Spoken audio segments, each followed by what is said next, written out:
folks, it's Zoe here. So first thing to do when you start planning your plot is, before you do absolutely anything else, measure it. First things first, to measure whatever size you've got, whatever your rental status or not, is you need your perimeter. So this is my allotment. It's basically a rectangle, and we've got a wall about here that's not straight, and I've just measured it, and it's 20.1 by 5.5, but this is slightly bigger. It's around 6, and this is not quite the same. So it's important to measure all your sides. If you've got awkward shapes, take multiple readings, and then you can kind of work it out by triangulate. So you can take a point, you would measure this way and this way.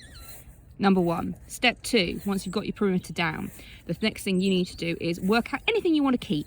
For me, I've got some gorgeous raspberries that are definitely not going anywhere. I've got some asparagus, and I've got some rhubarb. So you need to go and measure out where they fit. So you can work it out from here, you can take it in, and you work out where all those bad boys are. So stuff to keep. This is what you see. This is really my mind, okay? The third thing, and that's really exciting. So once you've got things in your plot you want to keep, and you've got the outside edge, the next thing you want to do is look at stuff outside your plot. So I've got this really fun tree that I gorgeously love for Mass and Void. There's a kind of an odd building here in about sort of 20 meters that I want to reference. And there's this really ugly block of flats that I want to find with some way of obfuscating. So I've just written those down. So those are the things you do. Perimeter, stuff to keep, and then stuff you like and don't like.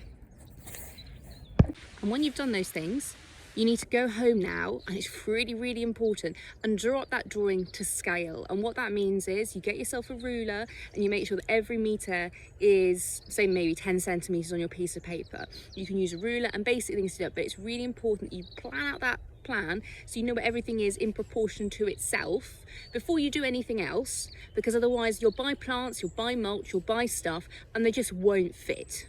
And then you've just wasted your money. So that's before you do absolutely anything else. Measure, and we're going to talk about the next thing, light, next week.